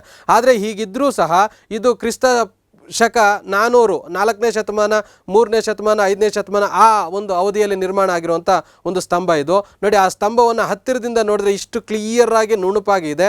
ಆ ಸ್ತಂಭದ ಮೇಲೆ ಇಷ್ಟು ಚಿಕ್ಕದಾಗಿ ಸಾಲಾಗಿ ಅಕ್ಷರಗಳನ್ನು ಕೆತ್ತಲಾಗಿದೆ, ಶಾಸನವನ್ನು ಕೆತ್ತಲಾಗಿದೆ. ಇದು ವಿಶೇಷ. ಇದೇನು ಹೇಳುತ್ತೆ? ಸಮುದ್ರಗುಪ್ತನ ಕಾಲದಲ್ಲಿ ಇರುವಂಥ ಆತನ ಸಾಧನೆಗಳ ಬಗ್ಗೆ. ಉತ್ತರ ಭಾರತದಲ್ಲಿ ಎಷ್ಟು ಪ್ರದೇಶ ಗೆದ್ದ, ದಕ್ಷಿಣ ಭಾರತದಲ್ಲಿ ಎಷ್ಟು ಪ್ರದೇಶ ಗೆದ್ದ, ಅದನ್ನು ರಚಿಸಿದಂಥವನು, ಈ ಶಾಸನವನ್ನು ಕೆತ್ತೋದಕ್ಕೆ ಮ್ಯಾಟ್ರ್ ರೆಡಿ ಮಾಡ್ತಾನಲ್ಲ, ಅದನ್ನು ರೆಡಿ ಮಾಡಿದಂಥವನು ಯಾರು ಅಂದರೆ ಹರಿಸೇನ ಅನ್ನಂತವನು. ಇದೆಲ್ಲಿದೆ ಅಂದರೆ ದೆಹಲಿಯಲ್ಲಿದೆ. ಈ ಥರದ ಒಂದು ಪ್ರಶ್ನೆಗಳನ್ನು ಕೇಳುವಂಥ ಸಾಧ್ಯತೆ ಇದೆ. ಇದು ಇಷ್ಟು ಬಿಸಿಲಲ್ಲಿದ್ದರೂ, ಮಳೆಯಲ್ಲಿದ್ದರೂ, ಗಾಳಿಯಲ್ಲಿದ್ದರೂ ಸಹ 4ನೇ ಶತಮಾನದ ಆಚೆ ಈಚೆಗೆ ಇದನ್ನು ತಯಾರಿ ಮಾಡಿದರೂ ಸಹ ಇದುವರೆಗೆ ತುಕ್ಕಿಡ್ದಿಲ್ಲ, ರಸ್ಟ್ ಹಿಡ್ದಿಲ್ಲ. ಹಾಗಾಗಿ ನಮ್ಮ ಕುಶಲತೆ, ನಮ್ಮ ಟೆಕ್ನಾಲಜಿ ಎಷ್ಟು ಅದ್ಭುತವಾಗಿತ್ತು ಅಂದರೆ ಆ ಕಾಲಕ್ಕೆ ನಮ್ಮ ಲೋಹಗಳನ್ನು ತಯಾರಿ ಮಾಡುವಂಥ ವಿಧಾನ ಇಷ್ಟು ಅಡ್ವಾನ್ಸ್ ಆಗಿತ್ತು ಅನ್ನೋಂಥದ್ದಕ್ಕೆ ಆ ಒಂದು ನಿದರ್ಶನ ಇದಾಗಿದೆ. ನಂತರ ಪ್ರಶ್ನೆ ಏನು ಕೇಳ್ಬೋದು? ಇದನ್ನು ಹಾಕಿಸಿದಂಥವ್ರು ಯಾರು, ಇದ್ರ ಮೇಲೆ ಯಾರ ಬಗ್ಗೆ ಮಾಹಿತಿ ಇದೆ, ಅಥವಾ ಯಾವ ಶಾಸನ ಅಂತ ಕರೀತಾರೆ, ಶಾಸನ ರಚಿಸಿದಂಥವ್ರು ಯಾರು ಅಂತ ಪ್ರಶ್ನೆಯನ್ನು ಕೇಳ್ಬೋದು. ಇನ್ನು ಶಾಸನಗಳ ಬಗ್ಗೆ ಬಂದಾಗ ಇನ್ನೇನು ಪ್ರಶ್ನೆಗಳನ್ನು ಕೇಳ್ಬೋದು ಶಾಸನಕ್ಕೆ ಸಂಬಂಧಪಟ್ಟಂತೆ? ಜುನಾಗಢ ಶಾಸನವನ್ನು ಯಾರು ಹಾಕ್ಸಿದ್ದಾರೆ ಅಂತ ಕೇಳ್ಬೋದು? ರುದ್ರದಾಮನ್. ಜುನಾಗಢ ಶಾಸನವನ್ನು ಬಂಡೆ ಶಾಸನ ಅಂತ ಕರೀತಾರೆ. ಯಾಕೆ? ಅದು ಬಂಡೆ ಮೇಲೆ ಕೆತ್ತನೆ ಮಾಡಲಾಗಿದೆ. ಇದನ್ನು ಸಂಸ್ಕೃತದಲ್ಲಿ ಇರುವಂಥ, ಭಾರತದಲ್ಲಿ ಕಂಡುಬರುವಂಥ ಮೊದಲ ಸಂಸ್ಕೃತ ಶಾಸನ ಅಂತ ಕರೀತಾರೆ. ಹಾಗಾದರೆ ಯಾಕಪ್ಪ ಇದನ್ನು ಸಂಸ್ಕೃತ ಶಾಸನ ಅಂತ ಕರೀತಾರೆ? ಅಶೋಕನದ್ದೆಲ್ಲ ಯಾವ ಭಾಷೆಯಲ್ಲಿತ್ತು ಅಂದರೆ ಪ್ರಾಕೃತ ಭಾಷೆಯಲ್ಲಿತ್ತು. ಹಾಗಾಗಿ ಸಂಸ್ಕೃತದಲ್ಲಿ ಫಸ್ಟು, ಈತ ಭಾರತೀಯ ಅಲ್ಲ, ರುದ್ರದಾಮನ್ ಅಂತವನು ಇಂಡೋ ಗ್ರೀಕ್ ರಾಜ ಈತ. ಅವನು ಬಂದು ಭಾರತದಲ್ಲಿ ಸಂಸ್ಕೃತ ಶಾಸನವನ್ನು ಹಾಕ್ತಾನೆ ಅನ್ನೋಂಥದ್ದು ವಿಶೇಷ. ಆದರೆ ಭಾರತದೇ ರಾಜನಾದಂಥ ಅಶೋಕನು ಸಂಸ್ಕೃತದಲ್ಲಿ ಶಾಸನ ಹಾಕಿಲ್ಲ ಅನ್ನೋದನ್ನು ನೀವು ಗಮನಿಸಬೇಕು. ನಂತರ ನಾಸಿಕ್ ಶಾಸನ ಬಗ್ಗೆ ಇಲ್ಲಿ ಪ್ರಶ್ನೆ ಕೇಳ್ಬೋದು. ಇದನ್ನು ಹಾಕ್ಸಿದಂಥವ್ನು ಯಾರು? ಗೌತಮಿಪುತ್ರ ಶಾತಕರ್ಣಿ. ಇದನ್ನು ಕ್ಷಮಿಸಬೇಕು, ನಾಸಿಕ್ ಶಾಸನವನ್ನು ಹೊರಡಿಸಿದಂಥವರು ಗೌತಮಿ ಬಾಲಶ್ರೀ. ಈ ಗೌತಮಿ ಬಾಲಶ್ರೀಯ ಮಗನೇ ಗೌತಮಿಪುತ್ರ ಶಾತಕರ್ಣಿ. ಅದಕ್ಕೆ ಗೌತಮಿ ಪುತ್ರ ಅಂತ ಬರೋಂಥದ್ದು. ತನ್ನ ಮಗನ ಸಾಧನೆಗಳನ್ನು ಹೊಗಳಿ ಆಕೆ ಶಾಸನವನ್ನು ಹಾಕ್ಸುವಂಥದ್ದು. ಅಂದರೆ ಆಗಿನ ಕಾಲಕ್ಕೆ ಒಬ್ಬ ತಾಯಿ ತನ್ನ ಮಗನ ಬಗ್ಗೆ ಒಂದು ಶಾಸನ ಹಾಕ್ಸ್ತಾಳೆ ಅನ್ನೋಂಥದ್ದೇ ಅದ್ಭುತವಾಗಿರೋಂಥದ್ದನ್ನು ನೀವು ಗಮನಿಸ್ಬೋದು ಇಲ್ಲಿ. ನಂತರ ಉತ್ತರ ಮೆರೂರು ಶಾಸನ. ಇದು ತಮಿಳುನಾಡಿನ ಕಾಂಚೀಪುರಂ ಬಳಿಯ ಉತ್ತರ ಮೆರೂರು ಅನ್ನೋಂಥದ್ದು ಒಂದು ಹಳ್ಳಿ ಇದೆ. ಆ ಹಳ್ಳಿಯಲ್ಲಿ ವೈಕುಂಠ ಪೆರುಮಾಳ್ ಅನ್ನೋಂಥದ್ದು ಒಂದು ದೇವಸ್ಥಾನ ಇದೆ. ಆ ದೇವಸ್ಥಾನದ ಗೋಡೆಯ ಮೇಲೆ ನೋಡಿ ಈ ಥರದ ಒಂದು ಶಾಸನವನ್ನು ಹಾಕ್ಸಿದ್ದಾರೆ. ಇದನ್ನು ಹಾಕಿರುವಂಥದ್ದು 907ರಿಂದ 956ನೇ ಇಸ್ವಿಯವರೆಗೆ ಇದ್ದಂಥ 1ನೇ ಪರಾಂತಕ ಚೋಳ ಅನ್ನೋಂಥ ರಾಜ ಈ ಶಾಸನವನ್ನು ಹಾಕ್ಸ್ತಾನೆ. ಇದೇನು ಹೇಳುತ್ತೆ ಅಂದರೆ ಚೋಳರ ಕಾಲದಲ್ಲಿ ಉತ್ತರ ಮೇರೂರು ಅನ್ನೋಂಥ ಒಂದು ಅಗ್ರಹಾರ ಅಂದರೆ ಬ್ರಾಹ್ಮಣರು ವಾಸ ಮಾಡುವಂಥ ಒಂದು ಪ್ಲೇಸ್ ಅದು. ಆ ಪ್ಲೇಸಲ್ಲಿ ಗ್ರಾಮ ಪಂಚಾಯಿತಿ ಅನ್ನೋಂಥದ್ದು ಹೇಗಿರ್ತಾ ಇತ್ತು, ಆ ಗ್ರಾಮದ ಆಡಳಿತ, ಸ್ಥಳೀಯ ಆಡಳಿತ ಹೇಗಿರ್ತಾ ಇತ್ತು ಅನ್ನೋದ್ರ ಬಗ್ಗೆ ಪ್ರಶ್ನೆಯನ್ನು ಕೇಳ್ಬೋದು. ಸ್ಥಳೀಯ ಆಡಳಿತದ ಬಗ್ಗೆ ತಿಳಿಸುವಂಥ ಶಾಸನ ಯಾವುದು, ಅಥವಾ ಉತ್ತರ ಮೆರೂರು ಶಾಸನ ಯಾವುದ್ರ ಬಗ್ಗೆ ತಿಳಿಸುತ್ತೆ, ಉತ್ತರ ಮೆರೂರು ಶಾಸನ ಹಾಕಿಸಿದಂಥವ್ರು ಯಾರು, ಅಥವಾ ಹಾಕಿಸಿದಂಥ ರಾಜವಂಶ ಯಾವುದು, ಅದು ಏನು ಬಗ್ಗೆ ತಿಳಿಸುತ್ತೆ, ಈ ಥರದ ವಿವಿಧ ಪ್ರಶ್ನೆಗಳನ್ನು ಕೇಳುವಂಥ ಸಾಧ್ಯತೆ ಇಲ್ಲಿದೆ. ನೆಕ್ಸ್ಟು ಐಹೊಳೆ ಶಾಸನ ನಮ್ಮ ಕರ್ನಾಟಕಕ್ಕೆ ಬಂದಂಥ ಸಂದರ್ಭದಲ್ಲಿ ಇಮ್ಮಡಿ ಪುಲಿಕೇಶಿಯ ಪ್ರಶಸ್ತಿ ಶಾಸನ ಅಂತ ಕರೀತಾರೆ. ಶಾಸನಗಳಲ್ಲಿ ಬೇರೆ ಬೇರೆ ಶಾಸನಗಳಿದೆ. ಇದು ಪ್ರಶಸ್ತಿ ಶಾಸನ ಅಂತಂದರೆ ರಾಜನ ಸಾಧನೆಗಳನ್ನು ಹೊಗಳಿ ತಿಳಿಸುವಂಥ ಶಾಸನವನ್ನು ಪ್ರಶಸ್ತಿ ಶಾಸನ ಅಂತ ಕರಿತೀವಿ. ಇಮ್ಮಡಿ ಪುಲಿಕೇಶಿಯ ಬಗ್ಗೆ ತಿಳಿಸುವಂಥ ಶಾಸನ ಇದು. ತಾವಿಲ್ಲಿ ಗಮನಿಸ್ಬೋದು ನೋಡಿ, ಇದು ದೇವಸ್ಥಾನ. ಇದು ಈ ದೇವಸ್ಥಾನದಲ್ಲಿ ನೋಡಿ ಇಲ್ಲಿ ಮಾರ್ಕ್ ಇದೆಯಲ್ಲ, ಈ ಮಾರ್ಕ್ ಇರುವಂಥ ಪ್ರದೇಶದಲ್ಲಿ ನೋಡಿ ಈ ಥರದ ಶಾಸನ ಇದೆ. ನೋಡಿ ಎಷ್ಟು ನೀಟಾಗಿ ಸಾಲಾಗಿ ಕೆತ್ತಿದ್ದಾರೆ. ಇದು ಏನು ಬಾದಾಮಿ ಚಾಲುಕ್ಯರ ಕಾಲದ ಲಿಪಿ. ಇದು ಹರ್ಷವರ್ಧನನ್ನು ಸೋಲಿಸಿದ್ರ ಬಗ್ಗೆ, ಮಹೇಂದ್ರ ವರ್ಮನನ್ನು ಸೋಲಿಸಿದ್ರ ಬಗ್ಗೆ ಈ ಶಾಸನ ನಮಗೆ ಮಾಹಿತಿಯನ್ನು ಕೊಡ್ತದೆ. ಐಹೊಳೆ ಶಾಸನ ಎಂಥ ಶಾಸನ, ಯಾರ ಬಗ್ಗೆ ತಿಳಿಸುತ್ತೆ, ಯಾವ ದೇವಾಲಯದ ಮೇಲೆ ಇದೆ ಅಂತಲೂ ಪ್ರಶ್ನೆ ಕೇಳ್ಬೋದು. ಇದನ್ನು ನೋಡ್ಕೊಂಡಿರಿ, ಇಂಪಾರ್ಟೆಂಟು. ನೆಕ್ಸ್ಟು ಬೆಸ್ನಾಗರ್ ಶಾಸನ ಅಂತ ಬರುತ್ತೆ. ಇದು ಹೆಲಿಯೋಡರಸ್ ಅನ್ನಂತವನು ಬರ್ತಾನೆ. ಇವನು ಸಹ ಇಂಡೋ ಗ್ರೀಕ್ ರಾಜ. ಈತ ಏನು ಭಾರತದಲ್ಲಿ ಬಂದು ನೋಡಿ, ಗ್ರೀಕ್ ರಾಜ ಬಂದು ಭಾರತದಲ್ಲಿ ಒಂದು ಶಾಸನವನ್ನು ಹಾಕಿಸ್ತಾನೆ. ಅದನ್ನು ಏನಂತ ಶುಂಗದೊರೆಯನ್ನು ಆಸ್ಥಾನಕ್ಕೆ ಕಳಿಸಿದಂಥ ಒಬ್ಬ ರಾಯಭಾರಿಯ ಕುರಿತು ಈ ಮಾಹಿತಿ ಇದೆ. ಇದೇನು ಹೇಳುತ್ತೆ ಅಂದರೆ, ಗ್ರೀಕ್ ರಾಜರಿಗೆ ಕೃಷ್ಣನ ಬಗ್ಗೆ ಅಥವಾ ವಾಸುದೇವನ ಬಗ್ಗೆ ಪ್ರೀತಿ ಇತ್ತು, ಅಭಿಮಾನ ಇತ್ತು, ಗೌರವ ಇತ್ತು, ವೈಷ್ಣವ ಧರ್ಮವನ್ನು ಇವರು ಗೌರವಿಸ್ತಾ ಇದ್ರು ಅನ್ನೋಂಥದ್ದನ್ನು ಇಲ್ಲಿ ಸೂಚಿಸುತ್ತೆ ಈ ಶಾಸನ. ಯಾವ ಧರ್ಮದ ಬಗ್ಗೆ ಹೇಳುತ್ತೆ ಅಂತ ಕೇಳ್ಬೋದು, ಯಾವ ದೇವರ ಬಗ್ಗೆ ಹೇಳುತ್ತೆ ಅಂತ ಕೇಳ್ಬೋದು, ಅಥವಾ ಯಾರು ಹಾಕ್ಸಿದ್ದಾರೆ ಅಂತ ಕೇಳ್ಬೋದು. ನಂತರ ಇಲ್ಲಿ ವೈಷ್ಣವ ಅಂದ ತಕ್ಷಣ, ಶಿವ ಅಂದ ತಕ್ಷಣ ಲಿಂಗ, ನಂದಿ ಸಿಂಬಲ್ಸ್ ಇರುತ್ತೆ. ಅದೇ ವೈಷ್ಣವ ಅಂದ ತಕ್ಷಣ ಗರುಡ ಧ್ವಜ ಅಥವಾ ಗರುಡ ವಿಗ್ರಹ ಇರುತ್ತೆ. ಹಾಗಾಗಿ ಇದ್ರ ಮೇಲೆ, ಸ್ತಂಭದ ಮೇಲೆ ಗರುಡ ಚಿತ್ರ ಇರುವಂಥದ್ದನ್ನು ನಾವು ಕಾಣ್ಬೋದು. ನೋಡಿ ಇಲ್ಲಿ ನೀವು ಕಾಣ್ತೀರಿ ಆ ಥರದ ಒಂದು ಸ್ತಂಭ ಶಾಸನವನ್ನು. ಇದು ಬೆಸ್ನಾಗರದ ಸ್ತಂಭ ಶಾಸನ. ಇನ್ನು ಹಲ್ಮಿಡಿ ಶಾಸನದ ಬಗ್ಗೆ ಪ್ರಶ್ನೆ ಕೇಳ್ಬೋದು. ಇದು ಕನ್ನಡದ ಮೊದಲ ಶಾಸನ. ಬೇರೆ ಬೇರೆ ಶಾಸನಗಳಿದೆ ಅಂತ ಪೇಪರಲ್ಲಿ ಬರುತ್ತೆ, ಆದರೆ ಅಧಿಕೃತವಾಗಿ ಆರ್ಕಿಯಾಲಜಿಯವರು ಅದನ್ನು ನಿರೂಪಣೆ ಮಾಡಿಲ್ಲ, ಅದನ್ನು ಇನ್ನೂ ಒಪ್ಪಿಕೊಂಡಿಲ್ಲ. ಹಾಗಾಗಿ ಇವತ್ತಿಗೂ ಸಹ ಹಳೆಯ ಶಾಸನ ಕನ್ನಡದ್ದು ಯಾವುದು ಅಂದರೆ ಅದು ಹಲ್ಮಿಡಿ ಶಾಸನ. ಇದು ಯಾರ ಬಗ್ಗೆ ಹೇಳುತ್ತೆ ಅಂದರೆ, ಏನು ಕಾಕುತ್ಸವರ್ಮನ ಕಾಲದಲ್ಲಿ ನಡೆದಂಥ ಒಂದು ಯುದ್ಧದಲ್ಲಿ ಆ ವೀರನಿಗೆ ದಾನ ಕೊಟ್ಟಂಥದ್ರ ಬಗ್ಗೆ ಮಾಹಿತಿಯನ್ನು ಕೊಡುತ್ತೆ. ಹಾಗಾಗಿ ಈ ಶಾಸನವನ್ನು ನಾವು ಗಮನಿಸ್ಬೋದು. ಇದು ಕದಂಬರ ಲಿಪಿಯಲ್ಲಿ ಕಂಡುಬರುತ್ತೆ. ಎಚ್ ಕೃಷ್ಣ ಅನ್ನಂಥವ್ರು ಇದನ್ನು ಮೊದಲಿಗೆ ಕಂಡುಹಿಡಿತಾರೆ. ಅದು ನೋಡಿ ಆ ಶಾಸನ ಹೇಗಿದೆ ಅಂದರೆ, ಇದು ಹಲ್ಮಿಡಿಯಲ್ಲಿ ಇಲ್ಲ. ಈಗ ಬೆಂಗಳೂರಿನ ಮ್ಯೂಸಿಯಮಲ್ಲಿ ತಂದಿಟ್ಕೊಂಡಿದ್ದಾರೆ ಈ ಶಾಸನವನ್ನು. ಅಲ್ಲಿಂದ ತೆಗೆದುಕೊಂಡು ಬಂದುಬಿಟ್ಟಿದ್ದಾರೆ. ನೋಡಿ ಇದು ಆ ಶಾಸನ ಒರಿಜಿನಲ್ಲು. ಇದನ್ನು ನೋಡಿ ನಾವು ಕಾಪಿ ಮಾಡಿದರೆ ಪೇಪರ್ ಮೇಲೆ ಈ ಥರ ಕಂಡು ಬರುತ್ತೆ. ಈ ಶಾಸನದಲ್ಲಿ ಏನೇನು ಮಾಹಿತಿ ಇದೆ ಅಂತಂದರೆ, ಅಲ್ಲಿ ದಾನ ಕೊಟ್ಟಿರೋದ್ರ ಬಗ್ಗೆ ಮಾಹಿತಿ ಇದೆ. ಇನ್ನು ತಾಳಗುಂದ ಶಾಸನ ಅಂತ ಬರುತ್ತೆ. ಇದು ಕಾಕುತ್ಸ್ಥವರ್ಮನ ಕಾಲದ ಸ್ತಂಭ ಶಾಸನ ಆಗಿದೆ. ಇದು ಸಂಸ್ಕೃತದಲ್ಲಿ, ಕನ್ನಡದ ಆದಮೇಲೆ ಸಂಸ್ಕೃತ, ಎರಡೂ ಶಾಸನಗಳು ಕಾಕುತ್ಸ್ಥವರ್ಮನ ಕಾಲಕ್ಕೆ ಸೇರಿದ್ದನ್ನೋದನ್ನು ನೀವು ಗಮನಿಸಬೇಕು. ಇದು ಭಾರತದ ಕರ್ನಾಟಕದ ತಾಳಗುಂದ ಗ್ರಾಮ ಅನ್ನೋಂಥದ್ದು ಪ್ರದೇಶದಲ್ಲಿದೆ. ಪಾಳು ಬಿದ್ದಿರುವಂಥ ಪ್ರಣವಲಿಂಗೇಶ್ವರನಂಥ ದೇವಾಲಯದ ಹತ್ರ ಇದಿದೆ. ಗ್ರಾನೈಟ್ ಕಲ್ಲಿನ ಮೇಲೆ ಇದನ್ನು ಕೆತ್ತಲಾಗಿದೆ. ಇದ್ರ ಕಾಲಮಾನವನ್ನು ಸಹ ಹಳೇಬೀಡು ಶಾಸನ, ಏನು ಹಲ್ಮಿಡಿ ಶಾಸನ ಅಂತ ಹೇಳಿದ್ವಲ್ಲ, ಅದರ ನಂತರ ಬರುವಂಥ ಶಾಸನದ ಒಂದು ಸಮಯ ಇದಾಗಿದೆ. ನೋಡಿ ಇಲ್ಲಿ ನೀವು ಕಾಣಬಹುದು. ಇದು ಒಂದು ಆ ಶಾಸನಕ್ಕೆ ಮಾಹಿತಿ. ಇನ್ನು ಪ್ರಮುಖವಾದಂಥ ಶಾಸನ ಇನ್ನೊಂದಿದೆ, ಮಸ್ಕಿ ಶಾಸನ ಅಂತ. ಇದು 1915ರಲ್ಲಿ ಮಸ್ಕಿ ಅನ್ನೋಂಥ ಗ್ರಾಮದಲ್ಲಿ ರಾಯಚೂರು ಜಿಲ್ಲೆಯಲ್ಲಿ ಬರುತ್ತೆ. ಅಲ್ಲಿ ಪತ್ತೆ ಹಚ್ಚಲಾಗಿದೆ. ಇದು ಏನನ್ನು ತಿಳಿಸುತ್ತೆ, ಇದು ಬ್ರಾಹ್ಮಿ ಲಿಪಿಯಲ್ಲಿದೆ. ಇದು ಸಿ ಬೀಡನ್ ಅನ್ನೋಂಥವ್ರು ಈ ಶಾಸನವನ್ನು ಕಂಡುಹಿಡಿತಾರೆ. ಇದು ಏನನ್ನು ತಿಳಿಸುತ್ತೆ ಅಂತಂದರೆ, ಅಶೋಕನಿಗೆ ಇನ್ನೊಂದು ಹೆಸರು ದೇವಾನಾಂ ಪ್ರಿಯ ಅನ್ನೋಂಥದ್ದು ಬಿರುದಿತ್ತು ಅನ್ನೋಂಥದ್ದನ್ನು ಈ ಶಾಸನ ಸ್ಪಷ್ಟಪಡಿಸುತ್ತೆ. ಅದಕ್ಕಿಂತ ಮುಂಚೆ ಉತ್ತರ ಭಾರತದಲ್ಲಿ ಸಿಕ್ಕಂಥ ಹೆಚ್ಚು ಶಾಸನಗಳಲ್ಲಿ ಅಶೋಕನಿಗೆ ಪಿಯದಸಿ ಅಂತ ಎಲ್ಲದರಲ್ಲೂ ಶಾಸನ ಮೆನ್ಷನ್ ಆಗ್ತಾ ಇತ್ತು. ಈ ಪಿಯದಸಿ ಯಾರೋ ಅನ್ನೋಂಥವ್ರೆ ಗೊತ್ತಾಗ್ತಾ ಇರಲಿಲ್ಲ. ಅನಂತರ ಈ ಮಸ್ಕಿ ಶಾಸನ ಸಿಕ್ಕಿದ್ದಾದ್ಮೇಲೆ ಅಶೋಕ ಪಿಯದಸಿ ಅನ್ನೋಂಥದ್ದು ಇತ್ತು. ಆಮೇಲೆ ಗೊತ್ತಾಯಿತು ಇವೆರಡು ಒಬ್ಬನಿಗೆ ಇರುವಂಥ ಹೆಸರು, ಇವೆರಡು ಒಂದೇ ರಾಜ ಅನ್ನೋಂಥದ್ದು. ಹಾಗಾಗಿ ಈ ಮಸ್ಕಿ ಶಾಸನ ಅನ್ನೋಂಥದ್ದು ತುಂಬ ಇಂಪಾರ್ಟೆಂಟು. ನೋಡಿ ಕರ್ನಾಟಕವೂ ಸಹ ಏನು ಕಾವೇರಿ ನದಿಯವರೆಗೆ ಅಶೋಕನ ಆಳ್ವಿಕೆಗೆ ಒಳಪಟ್ಟಿತ್ತು ಅನ್ನೋಂಥದ್ದಕ್ಕೆ ಈ ಮಸ್ಕಿ ಶಾಸನ ಅನ್ನೋಂಥದ್ದು ಸಹ ಪ್ರೂಫು. ಇನ್ನು ಮೌರ್ಯರ ಕಾಲಕ್ಕೂ ಕರ್ನಾಟಕಕ್ಕೂ ಬಹಳ ಸಂಪರ್ಕ ಇತ್ತು ಅನ್ನೋದಕ್ಕೆ ಚಂದ್ರಗುಪ್ತ ಮೌರ್ಯ ಶ್ರವಣಬೆಳಗೊಳಕ್ಕೆ ಬಂದು ಉಪವಾಸ ಮಾಡಿ ಸಲ್ಲೇಖನ ವ್ರತ ಮಾಡಿ ಇಲ್ಲಿ ತೀರ್ಕೊಳ್ತಾನೆ ಅನ್ನೋಂಥದ್ದು ತಮಗೆ ಗೊತ್ತಿದೆ. ಹಾಗಾಗಿ ಮೌರ್ಯರ ಕಾಲದಿಂದಲೇ ಕರ್ನಾಟಕ ತುಂಬ ಖ್ಯಾತವಾದಂಥ ಪ್ಲೇಸು. ಇಲ್ಲಿ ಜೈನ ಧರ್ಮವೂ ಇತ್ತು, ಬೌದ್ಧ ಧರ್ಮವೂ ಇತ್ತು. ಅನಂತರ ಆ ಮೌರ್ಯ ರಾಜರಿಗೂ ಸಂಪರ್ಕ ಇತ್ತು ಅನ್ನೋದನ್ನ ನೀವಿಲ್ಲಿ ಗಮನಿಸ್ಬೋದು. ನೋಡಿ ಇಲ್ಲಿ ಕಾಣುವಂಥದ್ದೇ ಆ ಒಂದು ಶಾಸನ. ನೋಡಿ ಆ ಬಂಡೆ ಮೇಲೆ ಕೆತ್ತಿರೋವಂಥದ್ದು. ಹೀಗೆ ಇತಿಹಾಸಕ್ಕೆ ಸಂಬಂಧಪಟ್ಟಂಥ ವಿಷಯಗಳನ್ನು ಚಿತ್ರಗಳ ಸಮೇತ ಅದರ ಸುತ್ತಮುತ್ತಲು ಇರುವಂಥ ಮಾಹಿತಿಯನ್ನು ತಿಳ್ಕೊಂಡ್ರೆ ನಮ್ಮ ಮುಂದಿನ ಪರೀಕ್ಷೆಗಳಿಗೆ ಅನುಕೂಲ ಆಗುತ್ತೆ ಅದಂಥದ್ದು ನನ್ನ ಅಭಿಪ್ರಾಯ. ತಮಗೆಲ್ರಿಗೂ ಒಳ್ಳೆಯದಾಗಲಿ. ಧನ್ಯವಾದಗಳು.